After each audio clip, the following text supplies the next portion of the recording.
Salut tout le monde, ici Oubir, de retour pour une nouvelle vidéo, comme tous les dimanches, la review de l'épisode de Dragon Ball Super. Cette fois-ci on s'attaque à l'épisode 34, qui fut fortement bizarre.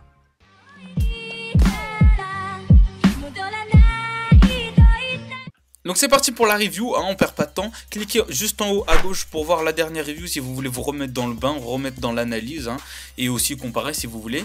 Donc on commence, on a été resté sur un Goku contre Frost, la défaite de Goku après un certain flou, il avait perdu connaissance. Donc Frost, qu'est-ce qu'il fait? Il en profite pour mettre un high kick et salut Goku. Donc voilà, on s'en était arrêté à là. On a une Chichi dès le début de l'épisode qui arrive, hein, et qui va vers Goku, tout ça. On a un Frost ultra sympa, encore l'archétype de l'homme sympa qui va lever la main de Goku en disant que c'était un très beau combat, donc le fair play, même beaucoup trop, vous verrez ça plus tard.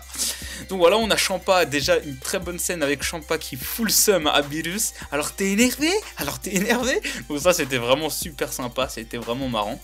Donc voilà, on perd pas de temps, on a Piccolo qui entre en scène, hein, l'épisode s'enchaîne très vite. Et là on a un Frost qui nous dit une réplique, hein, de l'épisode qui dit à Piccolo: oui, j'ai explosé toute ma puissance, il me reste seulement juste à me battre contre toi. Donc déjà on commence à avoir des doutes sur son sédatif ou de je ne sais quoi, peut-être qu'il a mis, parce que si vous avez vu la dernière review de l'épisode, j'avais dit qu'il avait mis un sédatif, hein, ou je ne sais quelle drogue. On voit, je vous ai mis image par image, j'avais dit que c'était un peu trop réfléchi, hein, qu'on allait trop loin, mais en fait vous allez voir qu'après ça va s'avérer totalement vrai. Donc voilà, on a déjà le commentateur aussi reçoit les poids, donc ça aussi c'était plutôt marrant. Donc Piccolo qui directement charge le mannequin Kozapo, ce qui est très bizarre. Vegeta est très inquiet, hein. Il rappelle à Goku qu'il y avait un gros point faible à sa technique, c'est que ça prenait énormément de temps pour charger et que c'était très facile à éviter. Mais grâce à une petite réflexion de Piccolo qui a commencé à apprendre à se cloner, hein, donc en fait je pense qu'il avance tellement vite qu'on a l'impression qu'il se clone, mais pas du tout. Et donc du coup il a un petit avantage sur Frost parce qu'il a le temps de charger, hein, parce que Frost est complètement perdu, il ne sait pas qui est le vrai, qui est le faux. Mais Frost va nous faire une petite vague de ki ou je ne sais quoi et bim, tous les clones vont partir. Et c'est ça le problème, hein, parce que Piccolo il est en train de perdre en fait.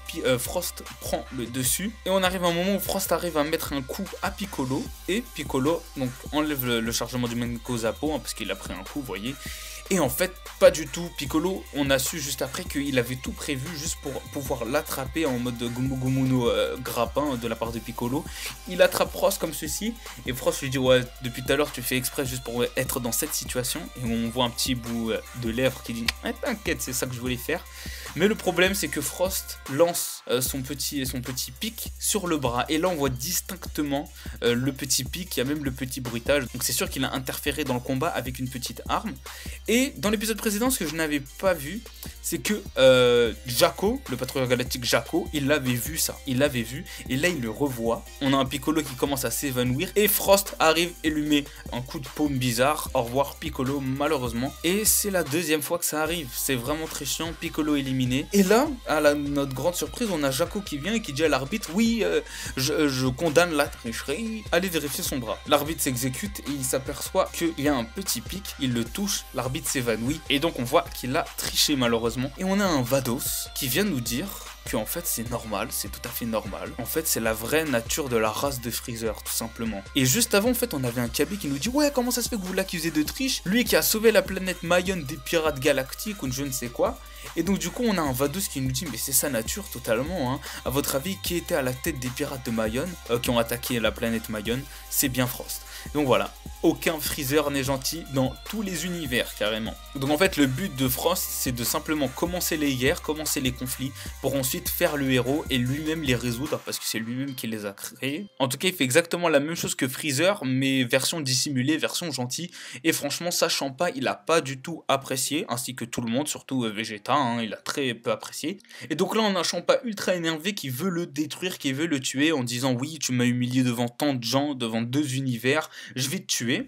Et là on a un Vegeta qui arrive et qui dit: ne virez pas Frost. Piccolo aussi semble quitter le combat, c'est à mon tour. Donc l'arbitre dit: mais absolument pas, la disqualification de Piccolo est totalement annulée, vous n'avez pas le droit de venir dans le combat. Et là on a un petit regard entre Piccolo et Vegeta et on s'aperçoit qu'en fait il y a une petite technique entre les deux. Piccolo va abandonner et donc du coup Freezer va se battre contre, enfin Frost, hein, vous voyez je les confonds déjà. Donc Vegeta va prendre la relève, hein, il va pas aller par dessus Piccolo. Je pense que Vegeta va prendre le combat en 2 temps 3 mouvements, hein. Et en plus Frost Trunks, malheureusement, il s'est fait motiver par Champa. Il a dit, je vais pas te détruire si tu me gagnes ce combat. Comme ça, c'est vite fait, bien fait. Parce que après Vegeta, mesdames et messieurs, il reste seulement le dernier combattant, là, avec les gros tétons. J'ai oublié son prénom, désolé, c'est Motaka, je crois. Donc, ils sont en train de perdre, malheureusement. Et j'ai peur que ce tournoi soit juste une excuse pour aller voir l'univers 6. Et c'est ça le problème, c'est qu'en fait, nous, on pensait vraiment qu'il allait avoir un tournoi à l'ancienne, tout ça, avec des rebondissements et tout. Mais je pense qu'en fait, le tournoi, il va se terminer simplement. L'univers 6 va gagner, très simplement aussi. C'est tout, on n'aura rien d'autre. Et c'est bien parti pour que ça continue comme ça. Et c'est ça vraiment le gros problème là pour l'instant. Parce que si ça continue comme ça, toutes nos théories, tous nos enjeux autour de tout le monde, tout est faux. C'est ça le problème. Et surtout, le gros problème, c'est que Hits va rentrer en jeu. Et Hits, c'est l'avant-dernier personnage. Donc soit Vegeta... alors pourquoi je dis ça? Tout simplement parce que dans la preview de le prochain épisode, on a ça. On a Magenta, le gros robot, Frost qui vont être éliminés, donc du coup c'est obligé dans le prochain épisode. Et on a un hit qui arrive. Alors soit c'est ça, soit on a un truc qui va se passer parce que vous avez vu que Beerus et Champa se sont levés et ont commencé à se disputer dans la preview. Donc ça veut dire que du coup ils sont pas restés en place.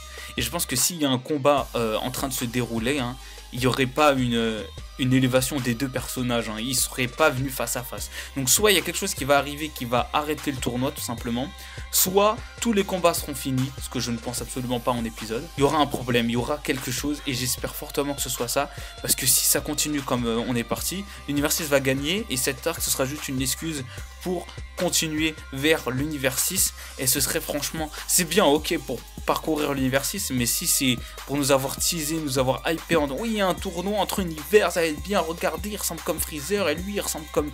Bref, ça va m'énerver fortement, ce sera réellement dommage hein, d'avoir hypé le truc sur un tournoi, un Tenkaichi Butokai, pour à la fin, juste pour une petite transition.